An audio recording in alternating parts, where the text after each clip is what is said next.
रियासत तेलंगाना में आज 25 जून से स्पेशल इंटेंसिव रिवीजन यानी SIR का आगाज हो चुका है और BLOs की जानिब से घर घर पहुंचकर इन्यूमरेशन फॉर्म्स की तकसीम अमल में लाई जा रही है। इस खुसूस में आज सदर कुल हिंद मजलिस इत्तेहादुल मुस्लिमीन और रुकन पार्लियामेंट हैदराबाद असदुद्दीन ओवैसी ने एक प्रेस कॉन्फ्रेंस से खिताब करते हुए कहा कि गुज़िश्ता 2 महीनों के दौरान मजलिस इत्तेहादुल मुस्लिमीन हैदराबाद और तेलंगाना का अहाता करने वाली एक ऐप तैयार की जिसमें 2002 की वोटर लिस्ट शामिल है। इस इक़दाम के जरिए हम वोटरों की मदद के लिए अपनी सतह पर हर मुमकिन कोशिश कर रहे हैं। ताहम अमली खदशात मौजूद हैं। फॉर्म जिसके बाद वोटर्स को अपनी तस्वीर से मुंसलिक करना होगा और मुकम्मल शुदा फॉर्म्स को वापस करना होगा। यही वजह है कि हमने इलेक्शन कमीशन से दरख्वास्त की थी कि वो प्री SIR मैपिंग के जरिए हासिल किए गए डाटा को शेयर करें। असदुद्दीन ओवैसी ने कहा कि हमारी दरख्वास्त पर गौर किया जा सके। अवाम और कोई भी इस बात से इनकार नहीं कर सकता कि मगरबी बंगाल में क्या हुआ। ओवैसी ने कहा कि जहां मुबैना तौर पर 2.5 मिलियन वोटरों के नाम छोड़े गए और बहुत से लोग अब भी अपने नामों की बहाली का इंतजार कर रहे हैं। इसके साथ ही वहां की BJP हुकूमत ने यह हुक्म भी जारी कर दिया है कि जिन लोगों के नाम गायब हैं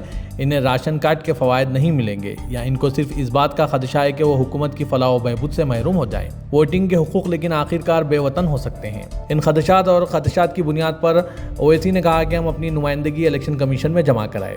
उन्होंने अवाम से अपील की है कि SIR को गफलत व लापरवाही में ना लें। SIR के अमल को पूरा किया जाए और BLOs के साथ साथ मजलिस इत्तेहादुल मुस्लिमीन के अवामी नुमाइंदों के साथ भी ताउन करें। पेश है इस खुसूस में असदुद्दीन ओवैसी के प्रेस कॉन्फ्रेंस के कुछ झलकियाँ। ब्यूरो रिपोर्ट siyaasat.com की थी कि जो 12 डॉक्यूमेंट्स देना है उन वोटर्स का नाम दोबारा ड्राफ्ट लिस्ट में आने के लिए जिनका 2002 में नाम नहीं है, उनका नाम नहीं है, उनके पिताजी का, माताजी का, उनके दादा नानी का नाम नहीं है।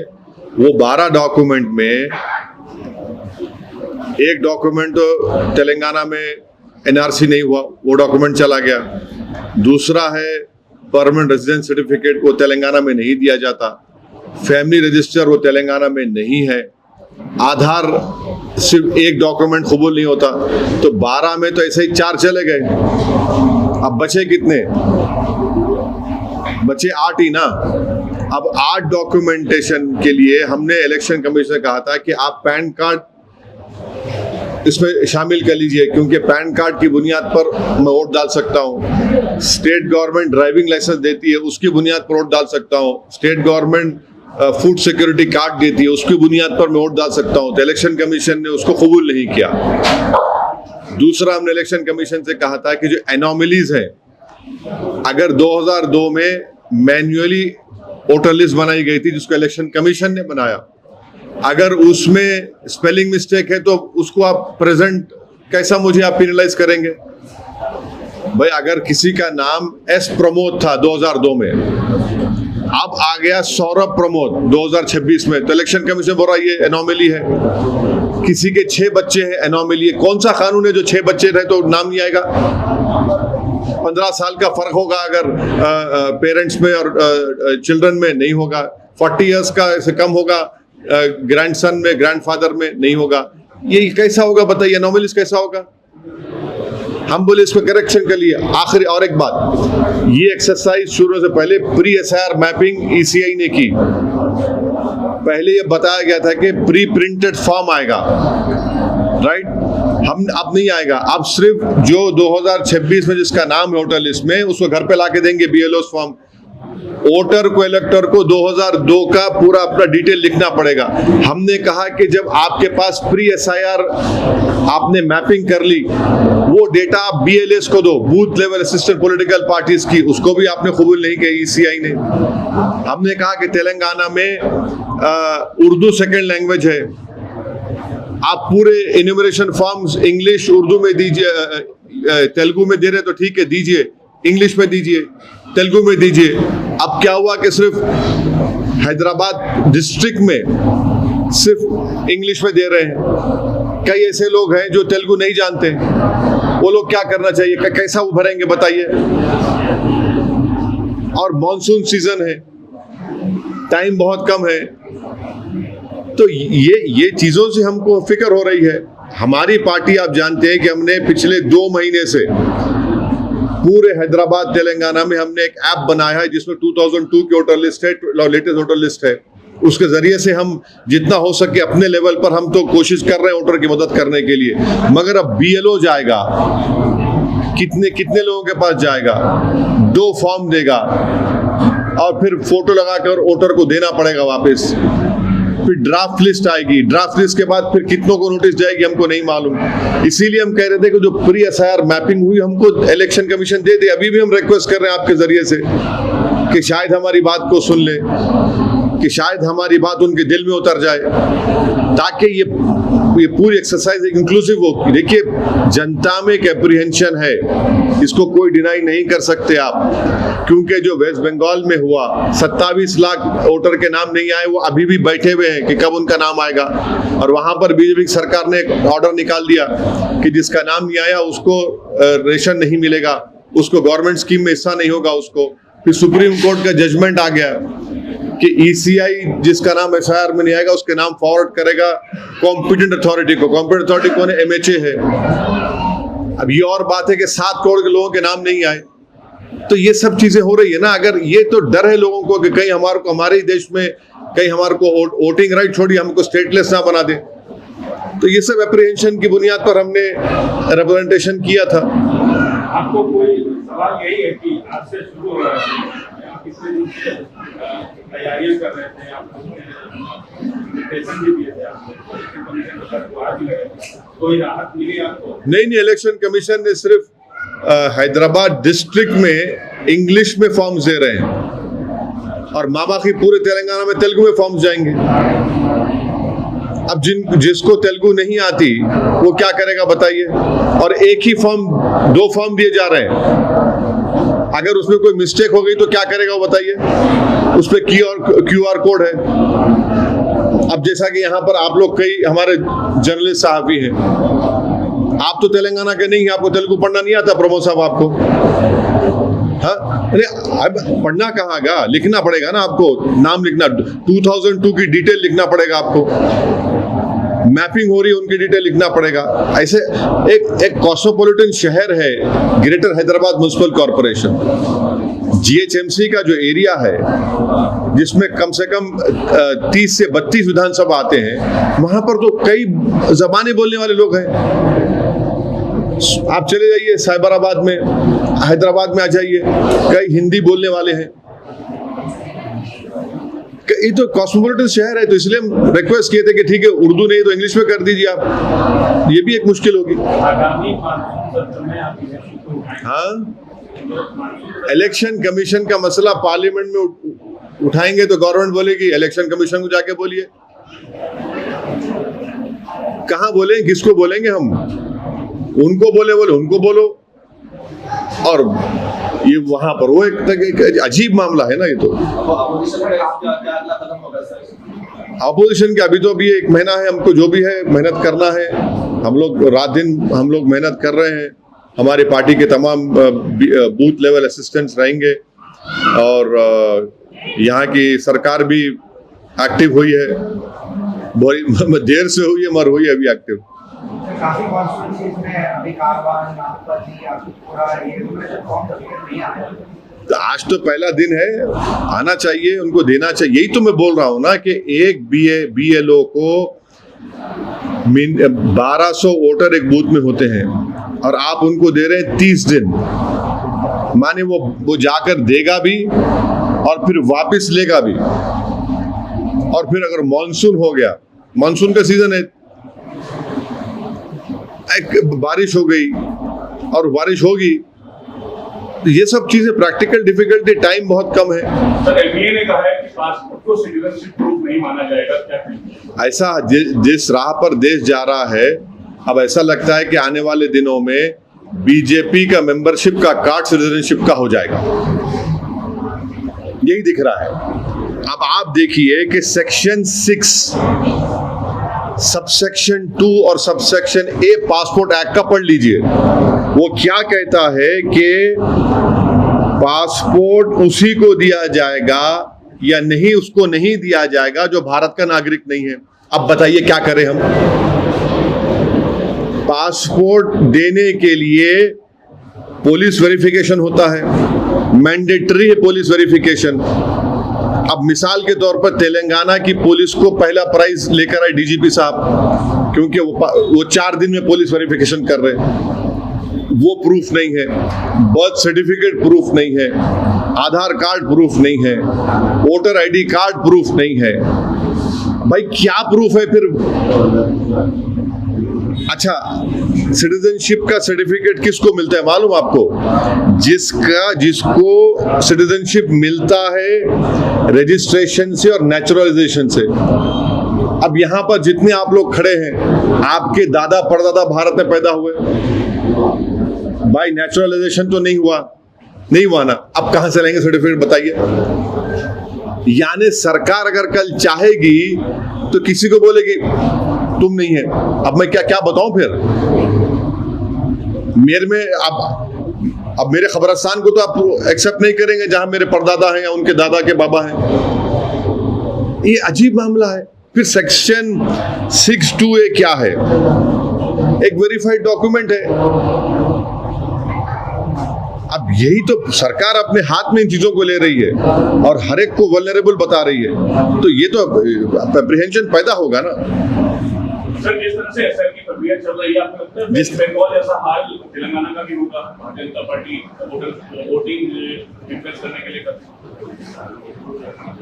जितना कोशिश MIM पार्टी तेलंगाना में, महाराष्ट्र में, अब दिल्ली में हम लोग कर रहे हैं, हमने ऐप के जरिए से जनता को बता रहे हैं कि आप आइए, अपना 2002 की मैपिंग करवाइए, और अगर डॉक्यूमेंट्स आपको बनाना है, माने जिसकी पैदाइश 87 से पहले और 87 के बाद 2003 और 2004 के बाद हुई है, तो मी सेवा सेंटर्स हमने गवर्नमेंट से बोलकर हर असेंबली कॉन्स्टिट्यूंसी में 2-2, 3-3 मी सेवा सेंटर्स का इजाफा करवाया है।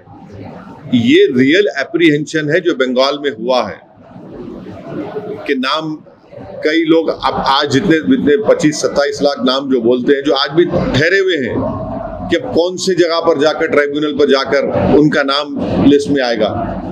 फिर बंगाल की सरकार ने जो फैसला लिया कि जिसका नाम फाइनल SIR में नहीं आएगा उसको फूड सिक्योरिटी कार्ड उसका कैंसिल हो जाएगा, सब्सिडी नहीं मिलेगी, स्कीम, गवर्नमेंट स्कीम में उसका हिस्सा नहीं होगा।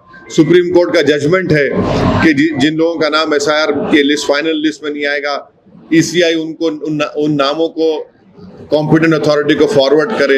ये सब जेन्युइन एप्रीहेंशंस है। Are you afraid कि सेम सिचुएशन जो बंगाल में हुआ, तमिलनाडु में हुआ, जैसे कांग्रेस पार्टी कह रही है, तो are you afraid कि यहाँ पे भी सिटीजन्स जो है वो आपके सवाल का जवाब ये है कि दूध का जला छाछ को भी फूक फूक के पीता है। सर, क्या आपको लगता है कि SIR का जो बात थी सियासी तौर पर अहम इंतखाबात को नजर में रखते हुए जानबूझकर किया गया? SIR तो पूरे मुल्क में हो रहा है, ये तो थर्ड फेज ऑफ SIR है, पूरे मुल्क में हो रहा है और सुप्रीम कोर्ट ने उसको वैलिड करार दे दिया है। जब सुप्रीम कोर्ट का फैसला तो कानून की शक्ल इख्तियार करता है, मगर हम इलेक्शन कमीशन से यही गुजारिश कर रहे थे, रिक्वेस्ट कर रहे थे कि आप उसको इंक्लूसिव करिए। भाई कौन सा आसमान गिर जाता अगर आप ड्राइविंग लाइसेंस ले लेते जो तेलंगाना स्टेट सरकार देती, फूड सिक्योरिटी कार्ड आप इंक्लूड करते तो फायदा ही होता।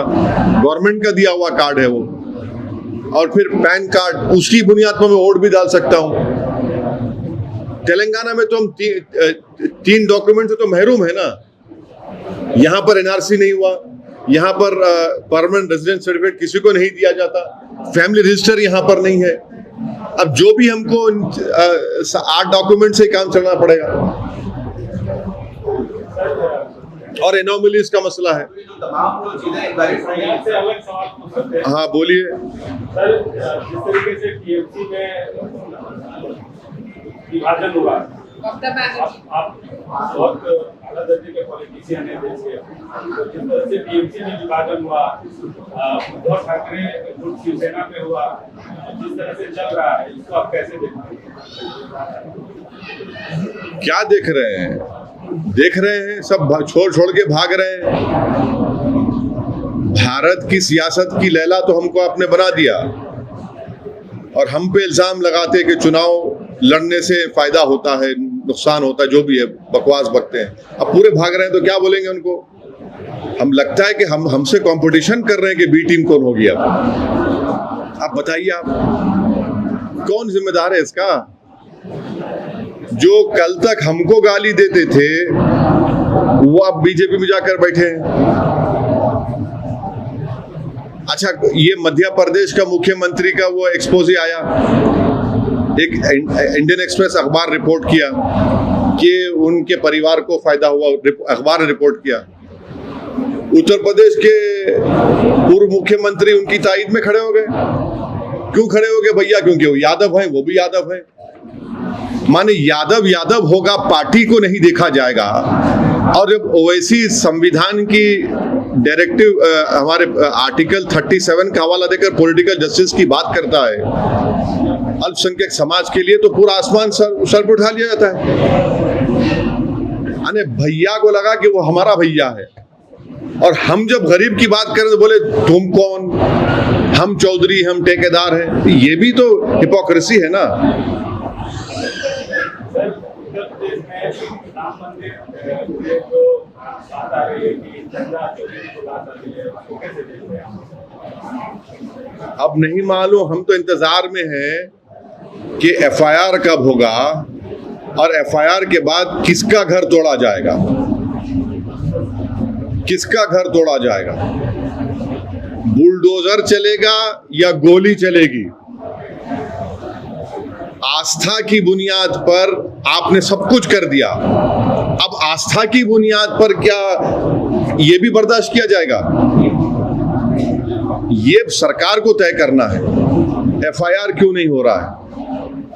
और फिर एफआईआर अगर होगा तो या गोली चलेगी पैर पे या बुलडोजर चलेगा घर पे, क्योंकि ये तो सिर्फ मुस्लिम समाज के ऊपर ही चल रहा है ना। उत्तर प्रदेश में सब उस पे चल रहा है। क्या आप देख लीजिए कि रोड पे नमाज नहीं पढ़ना, जब किसी मजहबी यात्रा होती है तो दुकानें बंद कर देना। आपने तो रूल ऑफ लॉ को भुला दिया उत्तर प्रदेश में। रूल बाय गन से सरकार चल रही है। तब रूल बाय गन से चल रही है तो फिर इसमें क्या हो रहा है बताइए? एक बिहार का भी मसला आया है। हाँ? बिहार का भी मसला आया है। एक नवयुवक को गोली मारती है जो सोशल वर्क का काम कर रहा था। अरे आप खुल के बोलिए ना कि ब्राह्मण समाज खड़ा हो चुका है वहां पर।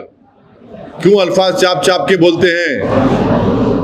ब्राह्मण समाज को लगता है कि हमारे आदमी को गैर जरूरी के गोली मार दी गई।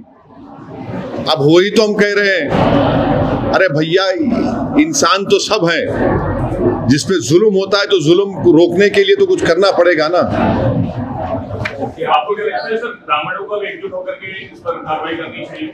बीजेपी की जो निर्णय है भाई, वो समाज बड़ा स्ट्रांग समाज है, बहुत ज्यादा पढ़े लिखे लोग उनके पास हैं और वो सब देख रहे हैं, इस बात को महसूस भी कर रहे हैं वो। हाँ, सियासत करते रहे हैं, अभी कर रहे हैं, भी करते रहेंगे, खिदमत करते हैं। सीमांचल जिंदाबाद का नारा हमने दिया और देते रहेंगे। बहुत सारे लोग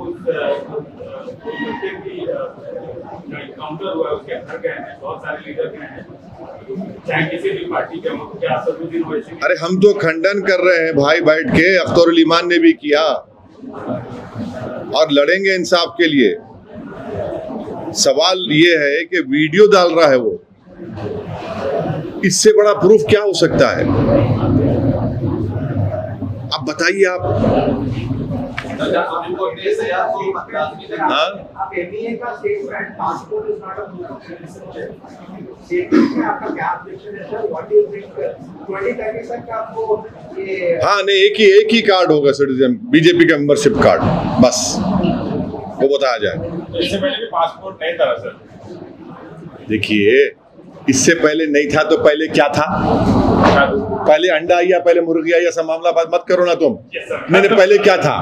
नहीं बोल, पहले क्या था? पहले क्या था? पहले क्या था वो तो बता दो हमको। पहले क्या था बताइए। आप जाकर पासपोर्ट एक्ट का सेक्शन 6 सबसेक्शन 2 सबसेक्शन ए, जिसमें ये कहा गया है कि उसको पासपोर्ट नहीं दिया जाएगा जो भारत का नागरिक नहीं है। अब इससे बढ़ के आपको प्रूफ क्या चाहिए? आप वोटर आईडी कार्ड को नहीं मानते, आप बोल दिया आधार नहीं है, चलिए आपने कह दिया कि क्या बोल दिया, बर्थ सर्टिफिकेट वो भी नहीं, क्या है फिर? क्या है फिर? यानी सरकार कल किसी को भी पूछे बोल देगी कि भाई तुम सिटीजन नहीं है, अब मैं लड़ते रहूं? सिटीजनशिप का सर्टिफिकेट किसको मिलता है? जो सिटीजनशिप एक्वायर करते नेचुरलाइजेशन से और आपके रजिस्ट्रेशन से। यहां पर तो नहीं है ना। और पासपोर्ट देखिए, मैंडेटरी पुलिस वेरिफिकेशन होता है, 2 स्टेप उसका वेरिफिकेशन होता है। अब तेलंगाना की पुलिस को तो नंबर 1 प्राइज मिला क्योंकि 4 दिन में दे रहे हैं वो वेरिफिकेशन करके।